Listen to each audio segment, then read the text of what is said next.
मैं सैफनी का चेयरमैन बना, सरकार उत्तर प्रदेश में और दिल्ली में हमारी है।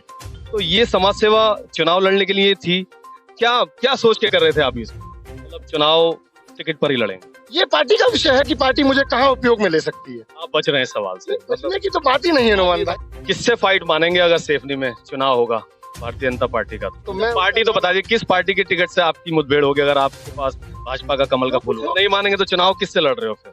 तो दोस्तों, स्वागत है आपका फिर एक बार चुनावी चकल्लस के इस कार्यक्रम में, और हम लोग लगातार कर रहे हैं चुनाव की चर्चा। इस वक्त जो तस्वीरें आप देख रहे हैं वो है सैफनी की, और हम पहुंचे हैं आशीष गुप्ता के ऑफिस में। आशीष गुप्ता कौन है मैं आपको ये बता देता हूँ। आशीष गुप्ता व्यापार प्रकोष्ठ के भारतीय जनता पार्टी में जिला संयोजक हैं, समाज सेवी हैं, एजुकेटेड पर्सन हैं, युवा हैं, शिक्षित हैं।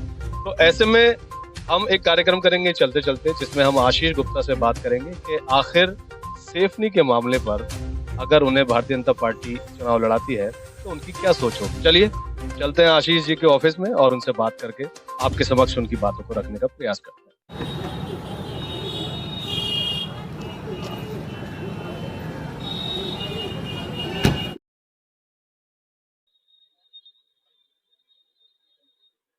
आशीष जी नमस्कार, कैसे हैं आप? मैं अच्छा हूँ। माफ कीजिएगा, ऑन कैमरा मैं आ रहा हूँ आपके पास, और हम लोग आपसे कुछ संवाद करेंगे, कुछ बात करेंगे चुनाव को लेकर के, कुछ चर्चा आपसे करेंगे।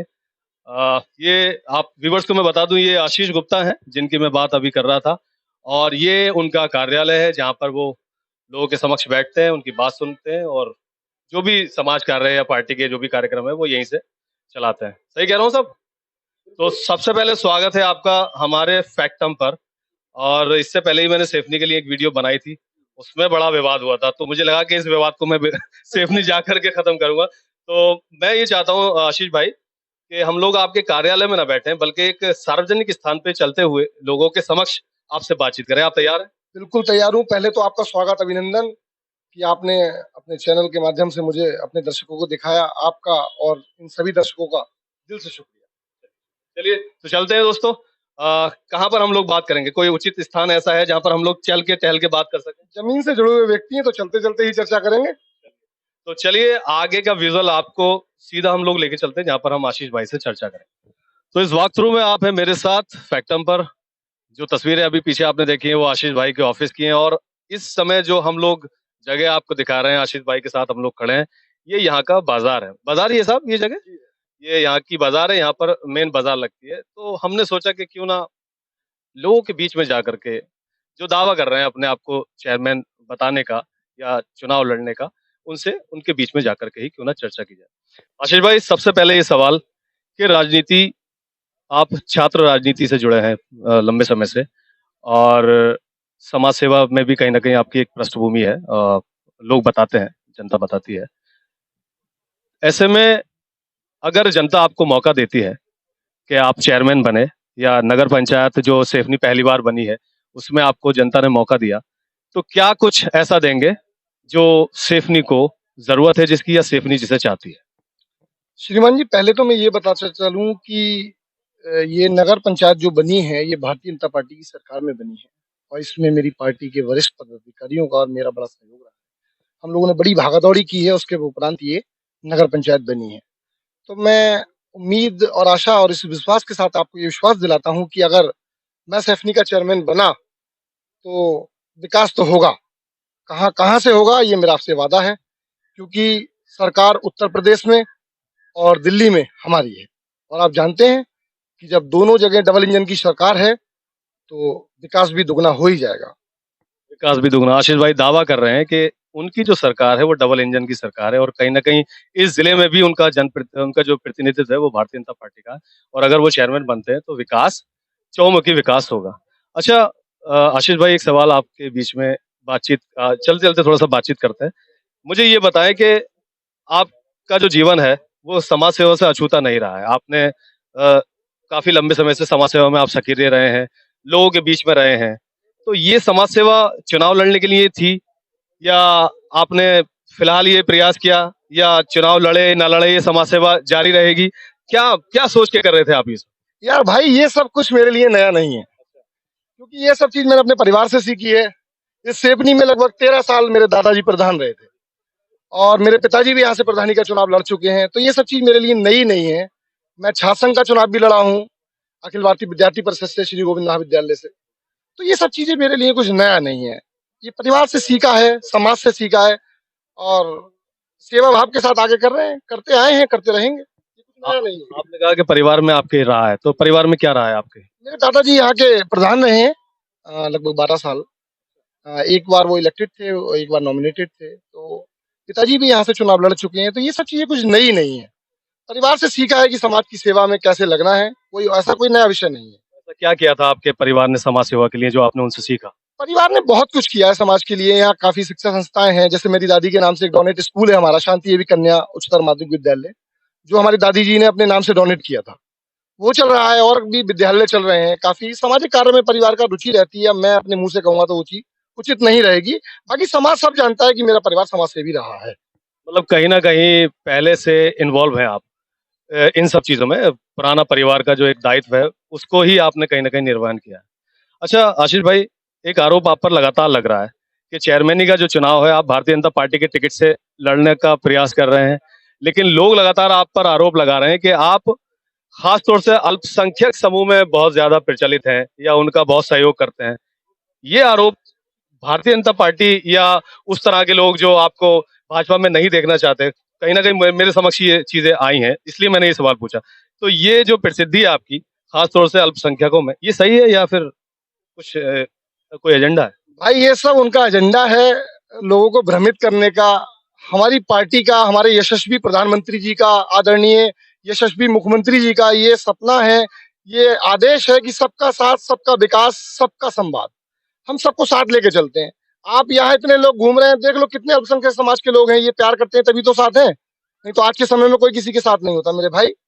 और हम तो अपनी पार्टी की नीतियों का विकास कर रहे हैं। सबका साथ, सबका विकास, बस। मतलब आप कह रहे हैं कि अगर अल्पसंख्यक समाज आपके साथ है, तो ये भी कहीं न कहीं पार्टी की नीति है जिस पर आप काम कर रहे हैं। और लोगों का जो ये आरोप है कि आप उनके ज़्यादा काम कराते हैं, उनके साथ ज़्यादा रहते हैं, इन पर क्या कहेंगे? भाई देखो ऐसा है ना, वो विषय ये है कि जब इनकी भागीदारी ज्यादा है तो काम भी तो इनका ही ज्यादा होगा। ऐसा नहीं है। अब सरकार जब किसी का विकास कराती है तो ये देख के नहीं कराती कि ये हिंदू है या ये अल्पसंख्यक है। सरकार का काम है सबको विकास कराना। तो जब मेरे पास कोई व्यक्ति आता है तो मैं ये नहीं देखता कि ये अल्पसंख्यक समाज से है या मेरे समाज से है। मेरा काम है कि उस पीड़ित की मदद हो जाए और उसका काम हो जाए, बस यही मेरे लिए अच्छाई की बात है। क्या लगता है आपको, अल्पसंख्यक समुदाय खास तौर से मुस्लिम वर्ग हमेशा भारतीय जनता पार्टी से अछूता रहा है। उनको वोटों में कहीं कहीं हद तक उनके साथ नहीं जाता। तो सेफनी में चूँकि आप झंडा जो है वो लहराने का प्रयास कर रहे हैं और यहाँ पर 35 और 65 का रेशियो तो है ही कहीं न कहीं। लगता है ये जो आपकी जो प्रेम है, संभाव है और मोहब्बत है अल्पसंख्यक समुदाय के साथ, ये वोट में परिवर्तित होगी, वो लोग भाजपा को वोट करेंगे? नुमान भाई, आप इतने सीनियर हैं फिर भी ऐसी बात कर रहे हैं। अरे भारतीय जनता पार्टी ने इतिहास रचने का काम किया है। रामपुर में लोकसभा के सांसद भारतीय जनता पार्टी के हैं, हमारे विधायक भारतीय जनता पार्टी के हैं, हमारे ब्लॉक प्रमुख भारतीय जनता पार्टी के हैं, एक एक प्रधान भारतीय जनता पार्टी का है। तो अब ये सब चीज बहुत दूर की बात है। अब व्यक्ति समझ गए हैं कि भारतीय जनता पार्टी में विकास है, तो वो विकास के साथ है। और मेरी भी आशा है कि जब विकास के साथ है तो सेफनी नगर पंचायत में भी कमल ही खिलेगा, ये मेरा वादा है। क्या लगता है पार्टी टिकट देगी आपको? अगर टिकट नहीं दिया भारतीय जनता पार्टी ने आपको, तब भी ये इरादे इतने ही मजबूत रहेंगे, चुनाव लड़ेंगे? भारतीय जनता पार्टी के एक एक कार्यकर्ता के इरादे हमेशा मजबूत रहते हैं। मैं संगठन का सिपाही हूँ, पार्टी मेरी माँ है। जैसा पार्टी का आदेश वो मुझे स्वीकार है। अगर पार्टी कहेगी चुनाव लड़ो तो चुनाव लड़ेंगे, पार्टी कहेगी संगठन की सेवा करो तो संगठन की सेवा करेंगे। ये विषय पार्टी का है, ये मेरा नहीं। मतलब चुनाव टिकट पर ही लड़ेंगे? ये पार्टी का विषय है कि पार्टी मुझे कहाँ उपयोग में ले सकती है। आप बच रहे हैं इस सवाल से, ये मतलब बचने की तो बात ही नहीं है आप नुमान ये भाई। बता नहीं रहे हैं कि आप चुनाव लड़ेंगे या नहीं लड़ेंगे, मैं- भाजपा के निशान पर चुनाव लड़ेंगे। मैंने बड़ा स्पष्ट कहा आपसे नुमान भाई कि मैं पार्टी का सिपाही हूँ। पार्टी जहां मुझे लगा दे। एक सोल्जर कभी अपने कमांडर से ये नहीं पूछता कि मेरी पोजीशन क्या है या मुझे किस मौके पर आपको लगाएंगे। जो उसका कमांडेंट उसे आदेश देता है वो लग जाता है। पार्टी हमारी माँ है। जो पार्टी के पदाधिकारी हमें आदेश करेंगे उस संगठन के मोर्चे पर हम खड़े हो जाएंगे। वो सब तो ठीक है आशीष भाई, लेकिन बहुत सारी बातें औपचारिक भी होती हैं। आपकी पार्टी आपकी माँ जैसी है, संगठन आपका पूरा अभिमान है, मानते हैं आपको। लेकिन कहीं न कहीं चूँकि आप इन सब चीज़ों में सक्रिय थे, यही कारण रहा कि आप इतनी छोटी उम्र में मुख्यमंत्री योगी आदित्यनाथ जी से मिल गए। आपके यहाँ लोग 25-25 30 सालों से मुख्यमंत्री जी के समक्ष नहीं बैठ करके आए, उनके साथ में बहुत सारी चीजें शेयर नहीं की। तो ये सब बातें लोगों के जहन में कहीं ना कहीं ये सब बातें बताती हैं कि आप एक मजबूत दावेदार हैं। उसके बाद भी आप ये कह रहे हैं कि अगर पार्टी मुझे जो सरीखी जो मतलब जो जगह देगी मैं वहां से चुनाव लड़ूंगा। अच्छा, इतना तो बता दीजिए कि मुख्यमंत्री जी से क्या विशेष बात हुई? सेफनी के बारे में कुछ बात हुई या अपने टिकट या चुनाव के बारे में कोई बात की? और सारी चर्चा इस पर ही मत करो मेरे भाई। माननीय मुख्यमंत्री जी हैं, मेरे ही नहीं पूरे उत्तर प्रदेश के मुख्यमंत्री हैं। कुछ विषय को लेकर मैं मिला था, मैंने कुछ यहाँ के विकास के लेकर उनसे चर्चा भी की थी। हमारे यहाँ बुनकर भाई बहुत हैं, तो उनके विषय में कुछ बात की थी। तो बस वही कुछ ऐसे विषय थे, पर वो सार्वजनिक करना मेरे हिसाब से सही नहीं होगा। लेकिन हाँ, मुलाकात बहुत सार्थक थी, और उस मुलाकात के बाद मुझे भी एहसास हुआ कि माननीय मुख्यमंत्री जी के मुझे दर्शन हुए, और संगठन में मुझे कार्य करने की निष्ठा और बढ़ी, और मैं पूरी तन मन धन से, पूरी मेहनत से पार्टी के लिए लगा हुआ हूँ। अभी अभी आपने बुनकरों का यहाँ पर जिक्र किया। बुनकर बाहुल्य क्षेत्र है सेफनी, इसमें कोई दो राय नहीं। तो बुनकरों से मुझे याद आया कि अगर आपको मौका मिला तो बुनकर समाज के लिए क्या कुछ करेंगे आप? देखो, यहाँ मेरे यहाँ पर लगभग 50% परिवारों में बुनकर का काम होता है, और ये जो हमारी बस्ती है, जो हमारी नगर पंचायत सैफनी है, और ये मैं चाहूंगा कि यहाँ पर सूत का अगर डिपो बन जाए, और मैं पूरा प्रयास करूंगा कि अगर सूत का डिपो बन जाए तो इन भाइयों को बहुत सुविधा मिलेगी, और कहीं ना कहीं विकास भी होगा। और इसके लिए यहाँ हमारे कंबल का बहुत बड़ा कारोबार है।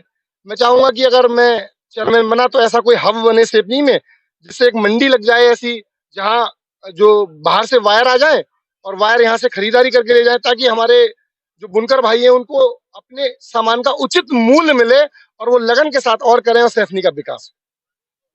सेफनी का विकास हो और लगन के साथ वो काम करना चाहते हैं। आप लंबे समय से राजनीति में रहे हैं, कई और पार्टियों में भी आपकी हिस्सेदारी रही है। अन्य पार्टियों को और भाजपा को किस तरह से देखते हैं? कितना अंतर, क्या फर्क आपको महसूस हुआ इस राजनीतिक करियर में? देखो, अन्य पार्टियों में और भाजपा में बस इतना ही अंतर है नोमान भाई, कि वो अपने स्वार्थ के लिए काम करते हैं, और भारतीय जनता पार्टी राष्ट्र के स्वार्थ के लिए काम करती है, राष्ट्र हित के लिए काम करती है। और मुझे आशा ही नहीं, पूर्ण विश्वास है कि भारतीय जनता पार्टी का एक एक कार्यकर्ता अपनी पार्टी के लिए समर्पित होता है, और भारतीय जनता पार्टी भी अपने कार्यकर्ताओं के लिए समर्पित होती है। किससे फाइट मानेंगे अगर सेफनी में चुनाव होगा भारतीय जनता पार्टी का? तो ये बहुत दूर का विषय है भाई, कि किससे फाइट होगी ये समय बताएगा।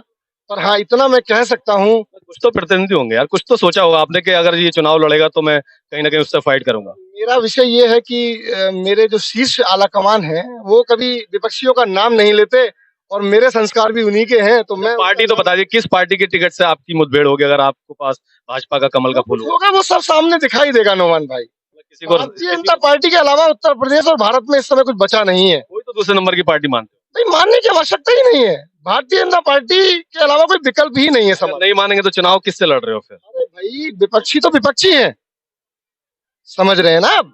पर आप देखिएगा ना, रामपुर जैसे अल्पसंख्यक जिले में भारतीय जनता पार्टी का सांसद है, तो कहीं ना कहीं आपको ये चीज स्वीकार करनी पड़ेगी कि अल्पसंख्यक समाज हमारे भाजपा के साथ है। मतलब समाजवादी पार्टी को अपना विपक्षी मान? आप कुछ भी कहते रहो, पर मैं नहीं कहूंगा।